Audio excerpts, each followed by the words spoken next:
में किसने क्या खोया, हमने भी खोया है, हमारे लोगों ने खोया है। 70 साल में कुछ नहीं हुआ। मैं आपसे जानना चाहता हूं कि 11 साल तो आप अपने क्यों नहीं गिनते हो? अरे 70 साल बदलो। कॉन्स्टिट्यूएंट असेंबली में बताइए 24 सीटें खाली हैं कि नहीं खाली हैं अभी? आप क्यों नहीं भर पाए? आपसे नहीं सुनना चाहता हूं कौन भर पाएगा।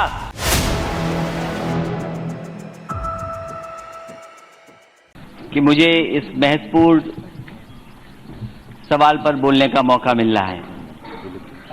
मैं अपने माननीय सदस्य जो अभी मुझसे पूर्व में बोली हैं, और देखिए कैसा है कि उनके पड़ोसी भी हमारे बगल में नहीं है और मेरे पड़ोसी भी मेरे बगल में नहीं है। स्पीकर सर, मैं क्योंकि सवाल शुरू अभी नहीं हुआ, मैंने आपकी बात मान ली कि वो घर पे हैं। स्पीकर सर, देश के होम मिनिस्टर साहब ने ये कहा कि हमने कॉन्स्टिट्यूएंट असेंबली से पास कराया है सब। मैंने मंत्री जी का भाषण सुना और उन्होंने कहा कि उन्होंने असेंबली से पास करा करके इस प्रस्ताव को इस सदन में लाने का काम किया है। कॉन्स्टिट्यूएंट असेंबली का मतलब ने ऐसा नहीं कहा है, थोड़ा उनकी समझने में गड़बड़ हो गई है। मैंने ऐसा कहा है कि कॉन्स्टिट्यूएंट असेंबली का अब अस्तित्व नहीं है और राष्ट्रपति महोदय एक कॉन्स्टिट्यूशन ऑर्डर लेके आए हैं कि constituent assembly means assembly of Jammu and Kashmir, ऐसा नहीं। स्पीकर सर, माननीय सदस्य उस समय नहीं होंगे। स्पीकर सर, मैं यही चाहता था। स्पीकर सर, मैं ये चाहता था एक बात और आ जाए। भी बोल रहे हैं, रिकॉर्ड में भी आप चाहें तो मैं स्पीकर साहब सहमत हूं जो आपने कहा, लेकिन ये बात मैं एक बार दोबारा सुनना चाहता था। और मैं इसलिए कि मैं एक किस्सा सुनाना चाहता हूं, क्योंकि समय नहीं है, लेकिन आप मेरे को किस्सा नहीं सुनाने देंगे। स्पीकर सर, 2 दिन पहले उस प्रदेश के गवर्नर ये कहते हैं कि मुझे नहीं पता कि क्या होने जा रहा है, और 48 घंटे के बाद क्या हुआ वो पूरा देश जानता है। उन बातों को मैं दोबारा ये कहूं कि जो हमारी माननीय ने कहा कि सड़कों पे क्या है, जिस प्रदेश के लिए फैसला लिया गया है वो प्रदेश में खुशी है कि नहीं है, उस हिस्से में खुशी है कि नहीं है, वहां की जनता दुखी है या खुश है, कम से कम मैं जान लूं। और फिर स्पीकर सर, मैं वो किस्सा बताता हूं। ये बादशाह एक बार बैठे थे, दावत हो रही थी उनके यहां, बड़े बड़े मंत्री, महामंत्री, सलाहकार सब बैठे थे। वो किस्सा ऐसा है जो आप भी सुनोगे, शायद आपको उसमें जवाब मिल जाएगा और देश ये समझ जाएगा कि हां यही हुआ होगा। और जब खाना दावत चल रही थी, बादशाह ने केवल इतना कह दिया कि देखो बैगन की सब्जी कितनी अच्छी बनी है, और सलाहकारों ने इतने पुल बांधे कि देखिए बैंगन ऐसा कभी बन ही नहीं सकता था। उसके बाद और जो मंत्री थे वो भी कह रहे कि क्या बैगन बना है। उन्होंने कहा कि देखो हमारा सबसे अच्छा सलाहकार है बीरबल, बताओ कैसा है ये बैगन।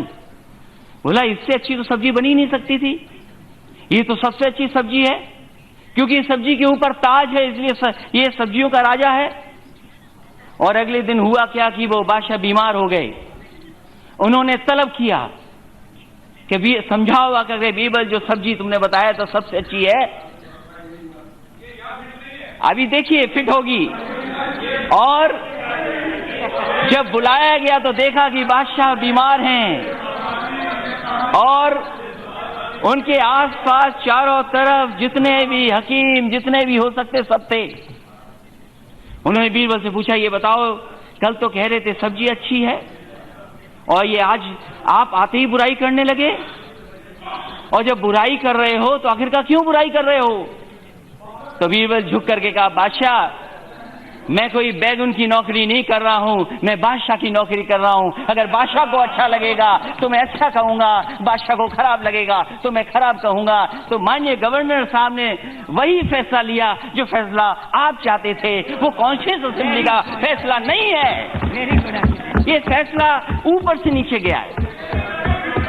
और ये दुख की बात, अगर स्पीकर सर, कश्मीर में किसने क्या खोया, हमने भी खोया है, हमारे लोगों ने खोया है। हमारे साथ में जिसने मुझे कमांड किया मिलिट्री स्कूल में, वो 2 बार का एडीसी था यहाँ पे राष्ट्रपति भवन में, major Govinder Singh Rathore. Speaker sir, नहीं सर, ओके, नहीं, I am not yielding him. Speaker sir, आप बोलते जाओ। ये स्पीकर सर, मैं कहना चाहता हूं, वो यहां से गया अपनी नौकरी छोड़कर। I am not yielding you, I am not yielding you, I am not listening, I am not yielding, I am not yielding. Major Govinder Singh Rathore यहां से नौकरी छोड़ के गए और वो शहीद हुए, वो आतंकवादियों के सामने शहीद हो गए। मैं जिस मिलिट्री स्कूल से पढ़ा हूं, मेरे फौज के लोग न जाने कितने शहीद हुए हैं। और अगर फौज के लोग बैठे हों या अगर कोई यहाँ फौज के बारे में समझता हो तो मेरे स्कूल के पढ़े हुए न जाने कितने नौजवान शहीद हुए वहां पर। जो 2 बार राष्ट्रपति जी के साथ एडीसी रहा हो, वो शहीद हो गया वहां पर। क्या हम कश्मीर के लिए, क्या हम नहीं हैं? क्या कश्मीर को हम नहीं चाहते? क्या हमारे देश का कश्मीर नहीं है? क्या मैं जानना चाहता हूं। स्पीकर सर ये बोलते हैं कि 70 साल में कुछ नहीं हुआ। मैं आपसे जानना चाहता हूं कि 11 साल तो आप अपने क्यों नहीं गिनते हो?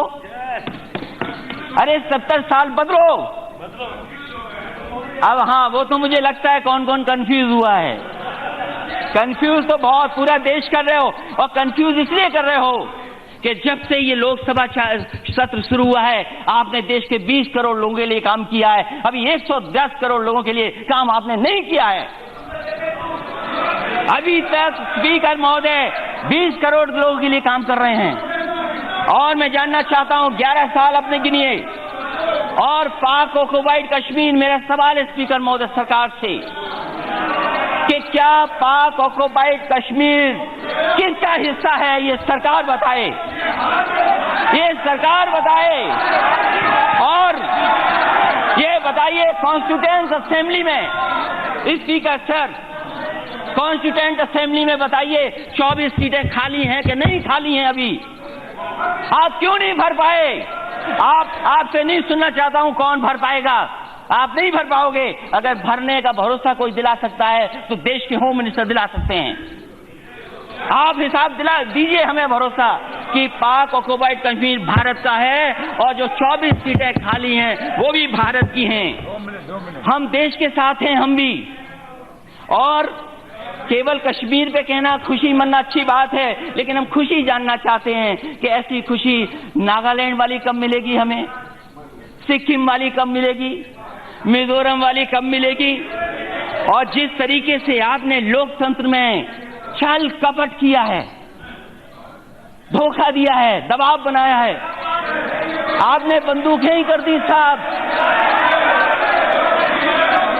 आपने कहा भरोसा दिलाएंगे, अगर वो शब्द अनपार्लियामेंट्री निकाल दीजिए आप, अनपार्लियामेंट्री शब्द निकाल दीजिए। आपने कहा सबका साथ, सबका भरोसा। कार्रवाई से निकाल देना, कार्रवाई से निकाल दिया,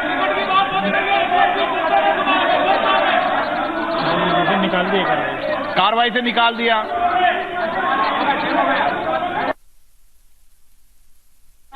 अध्यक्ष महोदय, अगर अनपार्लियामेंट्री शब्द तो मैं वापस लेता हूं, लेकिन बल का उपयोग हुआ कि नहीं हुआ?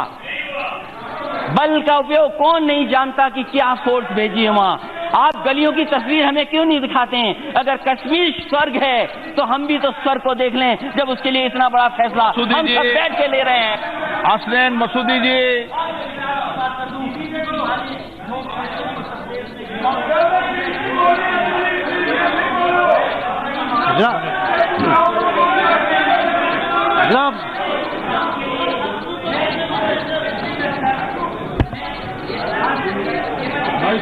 जनाब आप पक्ष में खिलाफ में ये बता दें। स्पीकर महोदय, कोई बिल पे बता ही नहीं रहा। मुझसे ये कहा गया कि विकास होगा वहां पर कश्मीर में।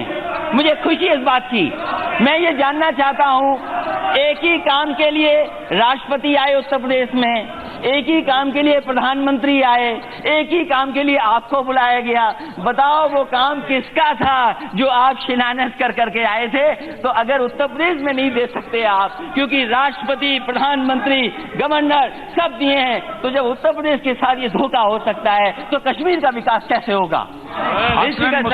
धन्यवाद।